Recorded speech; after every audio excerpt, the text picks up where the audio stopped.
자, 이제 하나님 말씀 보겠습니다. 오늘은 누가복음 15장 11절에서 32절까지 말씀인데, 누가복음 15장 11절에서 32절까지 교독해서 읽도록 하겠습니다. 누가복음 15장 11절로 32절.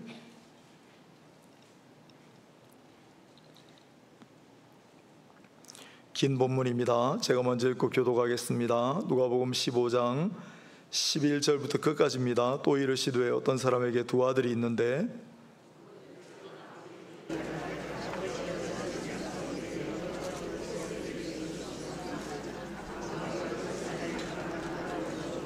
그 후 며칠이 안 되어 둘째 아들이 재물을 다 모아가지고 먼 나라에 가 거기서 허랑방탕하여 그 재산을 낭비하더니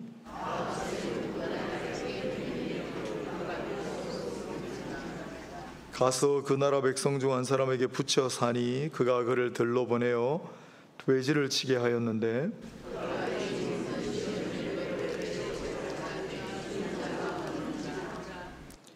이에 스스로 돌이켜 이르되 내 아버지에게는 양식이 풍족한 품꾼이 얼마나 많은가. 나는 여기서 주려 죽는구나.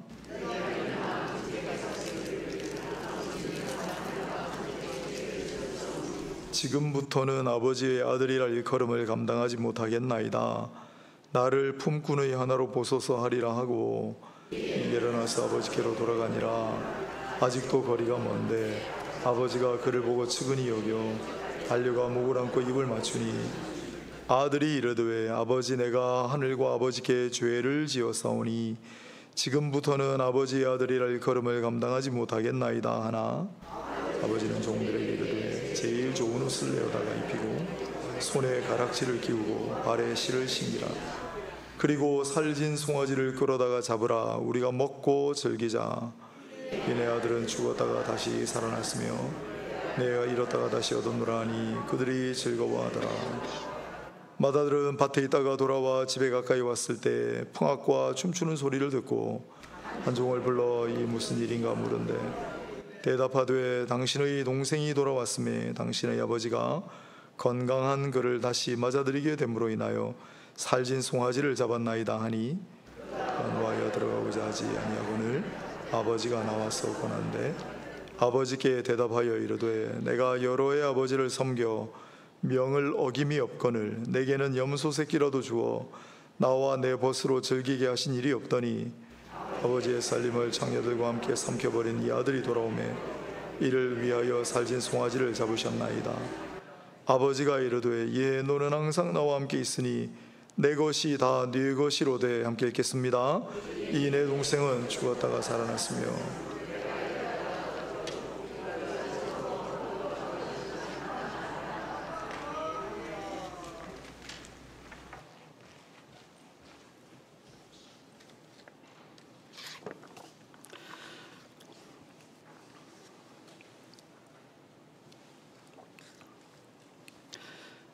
이 밤에 오늘 설교 제목 좁아보셨습니까?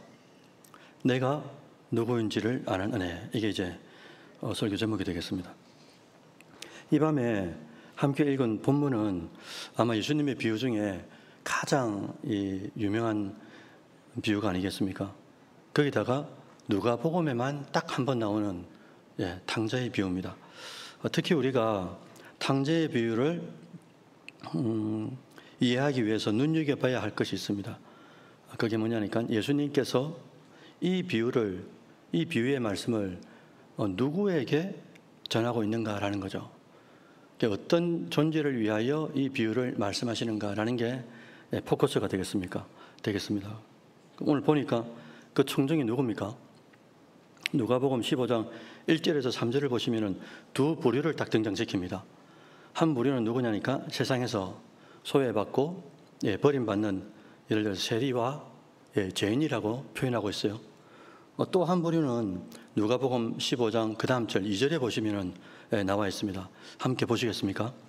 바리새인과 서기관들이 수군거려 이르되 이 사람이 죄인을 영접하고 음식을 같이 먹는다 하더라. 그리고 3절에 보십시오. 예수께서 뭐라고 했냐면 그들에게 이 비유로 이르시되라고 기록하고 있어요. 그러면 3절에 말씀하시는 그들에게 이 그들이 누구냐 말입니다. 조금 전에 읽었던 2절에 바리새인과 서기관들이 수군거리니까 이 사람이 그렇게 예수님을 말하는 거죠. 그들 눈에 저 예수가 죄인을 영접하고 음식을 같이 먹는다라고 하니까 예수님께서 뭐라고요? 그들에게 비유로 말씀하셨다. 이게 이제 포커스가 되겠습니다. 그러니까 이 비유를 들어야 하는 존재가 누구냐? 바리새인과 서기관에게 이 비유를 말씀하신다라는 관점을 가지고 말씀을 들어주시면 이해가 바를 것 같습니다. 여러분, 우리가 뭐 둘째 아들을 생각하면 가장 먼저 떠오르는 단어가 탕자 아니겠습니까? 이 둘째 아들은 12절 말씀처럼 아버지의 재산 중에서 내게 돌아올 분깃, 다른 말로 유산을 달라고 말씀합니다. 사실 잘 아는 것처럼 분깃이나 유산을 요구하려면 아버지가 임종 중이거나 아버지의 죽음 이후에 하는 게 맞죠. 그런데 지금 현장은 아버지가 건강하게 살아계신데 그럼에도 불구하고 분깃을 요구했다라는 것은 한마디로 율법에 어긋나는 폐륜화와 같다라고 해석할 수 있습니다. 그래서 신명기 21장 20절, 21절에 보시면 이렇게 말씀하지 않습니까? 함께 보실까요? 그 성읍 장로들에게 말하기를 우리의 이 자식은 완악하고 패역하여 우리 말을 듣지 아니하고 방탕하며 술에 잠긴 자라 하면 그 성읍의 모든 사람들이 그를 돌로 쳐 죽일지니 이같이 내가 너희 중에서 악을 제하라 그리하면 온 이스라엘이 듣고 두려워하리라. 여러분들, 왜 둘째는 아버지의 유산을 먼저 달라고 했을까? 아버지가 싫어서 그럴까? 우리가 본문을 쭉 묵상해 보면은 그걸 아니라는 걸 알 수 있습니다. 아버지가 싫어서라기보다는 오히려 이런 율법의 이 세상, 이게 이제 싫을 수도 있다는 거죠. 당시 유대 사회는 철저하게 누구 중심입니까? 가부장적이고 또 장남 중심의 사회였다는 걸 우리가 잘 알고 있잖아요.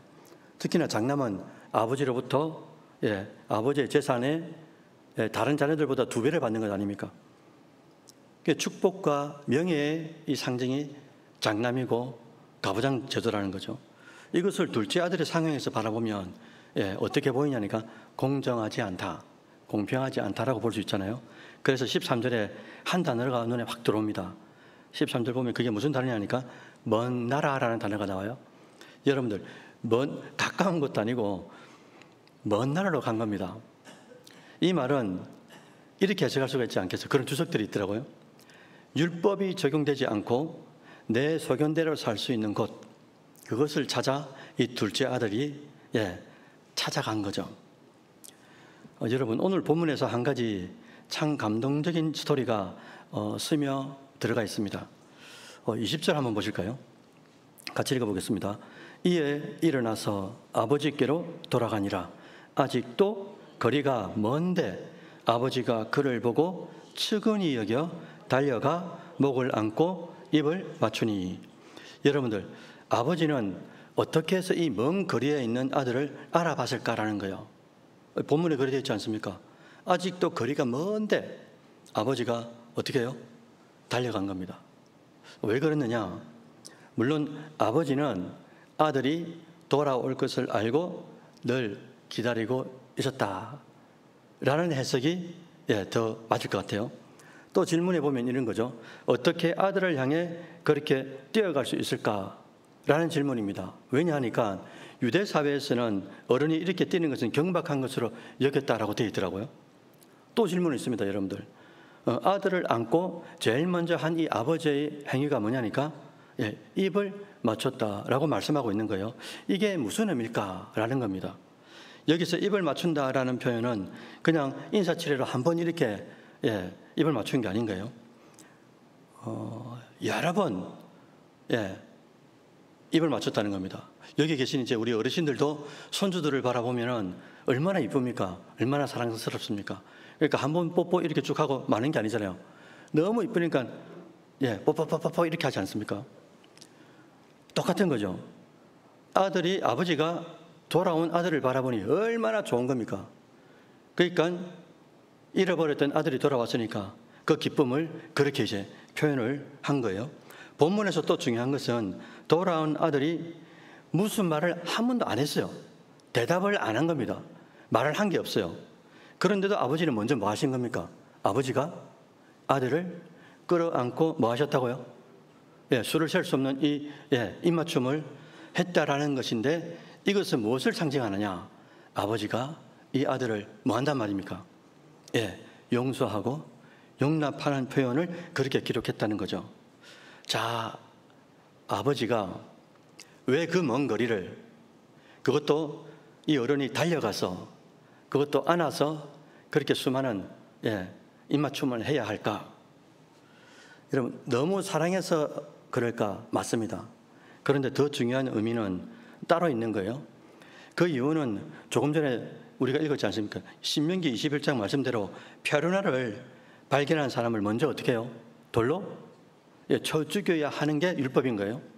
아버지는 이걸 알았습니다. 그래서 제일 먼저 먼 거리지만 기다리고 있었던 이 아버지는 아들을 알아보고 어떻게 하는 겁니까? 누군가가 돌로 먼저 쳐 죽이기 전에 달려갑니다. 그리고 안아줍니다. 그리고 어떻게 액션을 취하는 겁니까? 입맞춤을 통해서 아무도 건드리지 마라 이거죠. 이 아들은 내가 용서하고 용납한 아들이라는 것을 알려서 돌아온 이 아들에게 신분과 명예를 다시금 회복해 준다라는 상징적인 의미가 들어가 있는 거예요. 그래서 아버지는 22절에 보십시오. 누가복음 15장 22절에 구체적으로 이렇게 말씀하시잖아요. 함께 보실까요? 아버지는 종들에게 이르되, 첫 번째 뭡니까? 제일 좋은 옷 입힙니다. 그리고 또 뭐요? 손에 가락지를 끼웁니다. 그 다음은요, 발에 신을 신기고, 그 다음 또 보니까 살찐 뭐를요? 송아지까지 그렇게 이제 주셨다는 거예요. 왜 그렇게 주시는 겁니까? 이 아버지께서 이렇게 하시는 의도는 아들에 대한 뭐라고요? 용서와 명예를 공식화한다라는 해석인 거죠. 그럼에도 불구하고 둘째 아들의 행태를 미화할 수 없는 이유도 많이 있습니다. 왜냐하면 둘째 아들이 가장 큰 문제가 있었던 거죠. 그게 뭐냐니까 자기 소견대로 살면 잘 될 줄 알았던 것이 이게 큰 오산이었던 겁니다. 내가 지금 현재 아버지 곁에 있는 것이 최고의 은혜일 뿐만 아니라 최적의 장소라는 것을 깨닫지 못했다는 것이죠. 그것을 언제 깨닫게 되는 겁니까?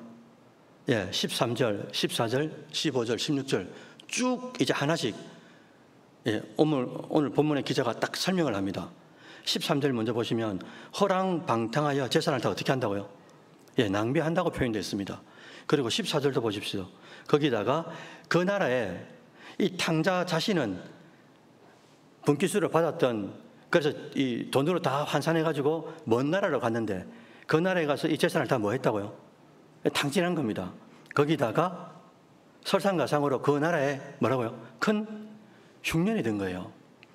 그리고 또 15절에 보니까 그 나라 한 사람의 어떤 사람의 종이 되었는데 어떤 종이 된 겁니까? 유대인들이 바라볼 때 이 돼지는 불길한 종이잖아요. 그것도 돼지 치는 종이 된 겁니다. 거기다가 16절에서는 돼지 사료로 배를 채우려고 해도, 돼지 사료를 가지고 배를 채우려고 해도 채워주는 자가, 그것을 주는 자가 아무도 없었다라고 이제 기록하고 있는 거예요. 그러니까 누가 도와주지 않으면 죽을 수밖에 없는 극단의 존재가 둘째 아들이 된 겁니다. 그런데 놀랍게도 이런 환경 앞에서 둘째 아들은 내가 누구인지를 깨닫게 된 거예요. 그래서 18절에서 내가 하나님을 말씀하시는 거잖아요. 하나님과 아버지께 어떤 존재란 말입니까? 죄를 지은 존재입니다 라는 걸 깨달은 거예요. 거기다가 18절에도 보니까 그러니까 나는 그런 존재이기 때문에 나는 아들이 아니라 지금부터는 뭐라고요? 품꾼입니다. 품꾼. 당시 사회적으로 볼 때, 문화적으로 볼 때 품꾼이 어떤 존재입니까? 천대받는 존재인 거예요. 지금의 이 일꾼들하고 다른 겁니다. 진짜 천대받는 존재일지라도 괜찮다는 거예요. 누가? 둘째 아들, 이 탕자가 말입니다. 그것을 극단의 환경에 처해졌을 때 아무도 도와주는 자가 없는 그 순간에 깨달았다라는 거예요. 자, 여러분들, 이 대목에서 우리는 하나님께서 어떻게 사역을 하시는가라는 방법을 우리가 깨달을 수가 있습니다. 때때로 하나님은 일하실 때 불가능한 상황, 특히나 우리가 이해할 수 없는 상황을 우리의 삶 앞에 살짝 놓습니다. 그런 상황들이 펼쳐지게 하시는 거예요. 그래서 아무것도 의지할 수 없는 상황을 하나님께서 섭리 가운데 인위적으로 만들어 주십니다. 그렇게 하시는 목적은 불가능한 일을 가능한 일로 변경시키는 분, 그분이 누구밖에 없단 말입니까? 하나님께서 그렇게 하신다. 살아계신 하나님만이 그렇게 하신다라는 것을 드러내고 싶은 거예요. 예를 들어 볼까요? 구약에서는 아브라함이 백세가 됐습니다. 물론 그 전에 하나님께서 약속해 주셨어요. 근데 그 약속을 믿지 못하고 있다가 이스마엘도 낳게 되고 이런 우여곡절이 있었습니다. 그럼에도 불구하고 하나님은 완전 할아버지가 된, 완전 90세 된 할머니가 된 이 사라를 통하여 자녀의 약속을 하나님이 이루어 주시는 거예요. 거기다가 인간적인 눈으로 보면은 난공불락인 여리고성을 무찌를 수 없는데 하나님의 방법으로 그것을 무너지게 합니다. 왜? 하나님이다 이거죠. 하나님이다. 또한 신약에서 예수님이 사랑하는 나사로가 병들었다는 소식을 들었습니다. 그런데 그 소식을 듣고 바로 나사로 집에 가셔가지고 고쳐주면 됩니다. 그런데 희한하게 복음서에서는 뭐라고 하시냐니까 안 갑니다. 예수님이. 나사로가 죽고 난 이후에 장례식장에 사흘이 지나서야 오신 겁니다. 여러분 왜 그렇게 하셔야만 되냐 이거죠. 왜 주님은 고칠 거면 그냥 오셔가지고 그렇게 유족들이 애달프게 울고 또 동네에 온 사람들이 와가지고 슬피 울고 있는데 그런 울음을 보셔야 되냐 이겁니다. 우리가 주님의 뜻을 모를 때는 우리가 그렇게 우리 나름대로 이유 있는 원망, 이유 있는 불평을 얼마나 많이 하는지 몰라요. 우리 생각에. 그런데 주님은 다 이유가 있다라는 것을 우리 삶 속에서도 지나고 나면 깨닫게 하실 때가 너무나 많더라라는 겁니다. 그래서 예수님은 의도적으로 나사로가 죽기를 기다립니다. 왜냐? 죽음이라는 것은 인간계에서 다시 살릴 수 있는 불가능한 일이기 때문에 그 일을 통해 수많은 사람들이 예수님을 보고 저 예수가 죽음도 해결하는 유일한 중보자가 맞는 거구나. 이걸 믿도록 하기 위해서 예수님은 죽기를 기다리시고 하루, 이틀 쭉 기다리시는 거죠. 우리가 그 현장에 있을 때는 왜 늦게 왔냐고 푸념하고 원망하고 불평할 수 있지만 아니요. 하나님은, 주님은 그렇게 하셔야 되는 거예요. 마치 오늘 본문에 등장하는 기다리고 용서하시는 아버지처럼 말입니다. 그래서 오늘 본문을 대하면서 가장 많은 질문이 우리 그런 것 아닙니까? 아니, 차라리 아들에게 유산을 안 주시면 될 것 같다가 왜 주셔가지고 복잡하게 만들고 또 아들도 비참하게 만들고 또 아버지 입장에서도 제 아버지는 진짜 페루나의 아버지인데 왜 저 재산을 줘가지고 저렇게 복잡하게 만드냐고. 얼마나 그 동네에 그런 말들이 많이 있겠습니까? 그런데 지나보면 아는 거예요. 왜 아버지가 그렇게 하셔야 되는지 지나보면 압니다. 그러나 아들 입장에서는 비참한 상황이 되기까지는 모르는 거예요. 저도 여러분들 지금까지 살면서 부모님이 말하고 교회 어른들이 말하고 뭘 말해도 제가 직접 경험하기 전에는 이게 안 들립니다. 지금도 그렇고요. 자, 그러면 우리가 살아가면서 우리 힘으로 해결할 수 없는 불가능한 일을 만났을 그때에 오늘 본문은 우리에게 무엇을 교훈하는가? 여러분, 그때가 극단의 상황이 다가왔던 그때가 가능케 하는 하나님을 만나는 은혜의 때다라는 것을 기억해라라는 거예요. 그래서 오늘 본문도 그렇지 않습니까? 둘째 아들이 스스로 아무것도 할 수 없는 극단의 상황이 되어서야 자기가 내가 누구인지를 깨닫게 되는 거예요. 그래서 때로는 하나님께서 우리를 섭리로 이렇게 드라이브 하시는 방법도 마찬가지라는 겁니다. 하나님은 우리의 선택이 때로는 어리석을 때가 많아요. 미련할 때가 많아요. 권사님 기도하신 것처럼 약하고 부족할 때가 엄청 많습니다. 때로는 우리의 허랑방탕한 것을 하나님께서 방임하고 방치할 때도 있어요. 그걸 허락하더라 이거죠. 왜? 왜냐하면은 나의 선택과 결정이 얼마나 어리석은지를 경험할 그때까지 하나님 아버지는, 주님은 어떻게 하는 겁니까? 기다리셨다가 아버지의 품이 그 무엇과도 비교할 수 없는 진짜 은혜라는 것을 지나고 나서야 깨닫게 할 때가 많더라라는 거예요. 그래서 우리는 내가 누구인지를 깨닫는 것이 대단히 중요합니다. 하나님의 사랑 없이는 살아갈 수 없는 절대 의존의 존재, 하나님을 의존하지 않고는 한순간도 호흡할 수 없는, 눈도 깜빡일 수 없는 그런 절대 의존의 존재라는 것을 잊지 말라라는 거죠. 결국 둘째 아들의 방탕한 삶이 결국 그 둘째 아들에게 무엇을 얻게 하는 겁니까? 그의 인생에 어떻게 보면 불필요한 경험이고 정말 절망만이 남게 되는 것 같지만은 아니라 이거죠.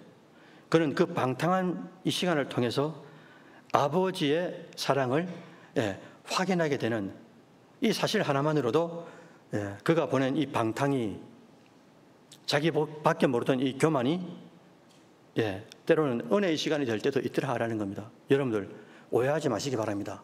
그렇다고 여러분들도 분깃을 달래가지고 밖에 나가서 방탕히 살다가 돌아오면 이렇게 만들 것이다, 이런 의미가 아니잖아요. 여러분들 나의 잘못된 선택으로 타락의 삶을 과거에 살아보신 적 있습니까? 여러분들, 저는 많습니다. 아니면 지금도 여러분들 그렇게 살고 계시는 분이 계십니까?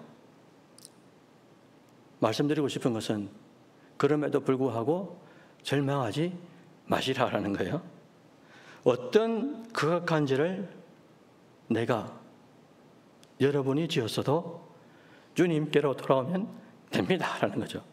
왜냐하면 진짜 하나님 아버지는 참 자유와 안식을 위해서 십자가에서 독생자 예수로 대속의 은혜를 먼저 준비하신 그분이 지금도 기다리고 계시기 때문이라는 거예요. 자, 여러분들, 여기까지가 둘째 아들을 주제로 한 탕자의 스토리입니다. 그런데 여러분들, 진짜 오늘 본문이 말씀하고 싶은 게 이제 등장하게 됩니다. 놀라운 사실은 둘째 아들처럼 첫째를 가만히 살펴보니까 오늘 본문에 우리들의 쑥 들어오는 가시적인 죄악들을 범한 게 없더라 이거죠. 그럼에도 불구하고 이 아버지에게 더 큰 아픔을 주는 존재가 어떤 아들일까라는 퀘스천이 생깁니다. 바로 큰아들 아니겠어요? 그렇게 된 이유는 뭐란 말입니까? 첫째에게는 아버지의 마음을 헤아리는 이 헤아림이 없어요. 또한 오늘 본문에서도 말하고 있지만 돌아온 동생에 대하여 동생이라고 지칭하지 않습니다. 이 사람, 이 자가, 이렇게 표현하는 거예요. 그러니까 동생이 돌아왔는데도 아버지의 기쁨에 동참하지 못하고 하나밖에 없는 이 혈육과 기쁨을 나누지도 못하는 거예요. 이게 무슨 말이냐? 내 안에 내밖에 없다는 말입니다. 그래서 둘째 아들이 와서 잔치를 해도 이 큰아들이 뭐라고 말하는 겁니까? 이 속에서 울퉁불퉁한 거죠. 분노가 일어난 겁니다. 그래서 이 큰아들의 행동이 뭐로 나오냐니까 그 잔치에 참여하지 않는 겁니다. 왜요? 아버지의 마음을 공감할 수가 없는 거예요. 그래서 오늘 28절 한번 보실까요? 28절 함께 읽어보겠습니다. 그가 노하여 들어가고자 하지 아니하거늘 아버지가 나와서 권한대, 이렇게 기록하고 있어요. 28절에서 보니까 첫 어절이 그가 노하여 이렇게 기록합니다. 여러분들, 이때 노했다라는 헬라 문법적 해석은 그냥 일시적 분노를 말하는 게 아닌 거예요. 지금까지 이 쌓여져던 이 분노가 표출됐다는 말입니다. 한순간에 그냥 분노가 표출된 게 아니고요. 지금까지 쭉 쌓여왔던 것을 말하는 거예요. 마치 세리와 죄인들과 함께 식사하는 예수님에 대한 이 바리새인들의 분노하고 똑같은 거예요.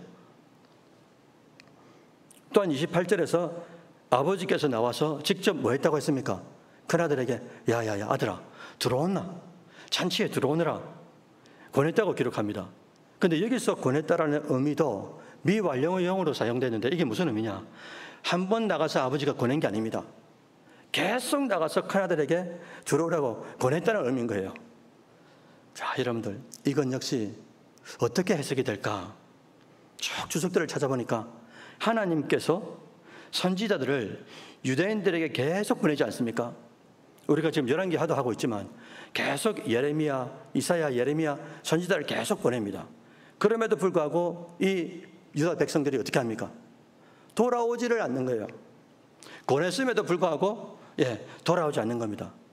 그 백성들하고 큰아들하고 똑같은 거죠. 결국 첫째 아들에 대해 아버지는 마지막에 뭐라고 말씀하시는 겁니까? 오늘 누가복음 15장 31절, 32절 함께 보실까요? 아버지가 이르되 너는 항상 나와 함께 있으니 내 것이 다 내 것이로되 이 내 동생은 죽었다가 살아났으며 내가 잃었다가 얻었기로 우리가 즐거워하고 기뻐하는 것이 마땅하다 하니라. 아멘이죠. 이 구절에서 핵심은 어떤 단어냐? 여러 가지가 있겠지만은 우리라는 단어입니다. 우리. 뭐라고 하셨습니까? 우리가 기뻐하고 즐거워하는 게 뭐하다고요? 마땅한 겁니다. 그런데 첫째 아들은 우리라는 개념 자체가 이 안에 없어요. 왜 그렇습니까, 여러분들? 자신의 유익만을 위해서 아버지와 함께 진짜 실제로는 희노애락을 아버지 곁에서 함께 공유해야 되는데 그런 희노애락을 공유하는 것은 없고 자기 이익을 위하여 열심히 일을 하는 의무적으로 살아온 진짜 불쌍한 존재가 이 큰아들이라는 말입니다. 여러분, 제가 초두에 오늘 본문을 우리가 이해하기 위해서 뭐가 중요하다고 말씀드렸습니까? 오늘 본문을 듣는 그 청중이 누구냐고 말씀드렸죠. 그래서 누가복음 15장에 듣는 청중이 누구라고 말씀드렸어요? 바리새인과 서기관들로서 이들은 율법의 전문가입니다. 그리고 율법을 가르쳐요. 그리고 하나님을 잘 믿는다고 자타가 공인하는 그런 존재들이었어요. 그러나 그들 속에는 믿음이 없습니다. 하나님이 없어요. 거기다가 이 안에 사랑도 없습니다. 이것을 예수님이 아셨던 거죠.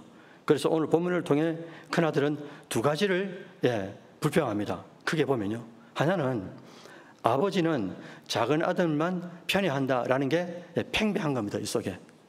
사실은 여러분들 오늘 본문에 우리가 놓치기 쉬운 건데 둘째 아들에게만 분깃을 준 게 아닙니다. 12절을 가만히 보십시오. 가만히 보면 각각 분깃을 어떻게 한 겁니까?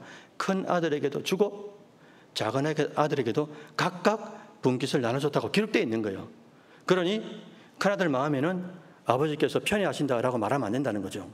두 번째는 이 큰아들이 느낄 때 아버지가 공의에 어긋난 태도를 보인다라고 불평을 한 겁니다. 동생은 이 큰아들 마음속에 어떤 마음이 있냐니까 마땅히 저 녀석은 죄인이기 때문에 정죄받아야 할 죄인이고 또한 나는 아버지 곁에서 뭐 했다고요? 죄도 안 짓고 열심히 일했으니까 나는 어떤 존재란 말입니까? 나는 어렵고 옳은 사람이라고 생각을 하고 있는 거예요. 이것은 마치 뭐하고 똑같습니까? 바리새인들이 서기관들이 오늘 본문에 나오는 세리와 죄인과 함께 예수님이 뭐 하는 거죠? 식탁 교제를 가지는 것, 어울리는 것, 이걸 뭐로 바라보고 있는 겁니까? 정죄하는 의식. 그러면 안 되는데 왜 죄인과 같이 하고 왜 식사를 같이 하고 저 사람도 죄인인가? 죄인이다. 이런 정죄의식이 팽배한 거죠. 나는 옳고 저들은 죄인이다. 수요일 밤에 예배자로 오신 여러분들, 여러분 각자는 누구입니까? 집 밖에서 진짜 탕자로 살다가 돌아온 아버지의 기쁨이 되는 둘째 아들입니까? 아니면은 집안에 있는 진짜 아버지 마음을 모르는, 자기밖에 모르는, 자기 의에 살아가는, 자기 배를 위하여 살아가는 진짜 당자인 겁니까?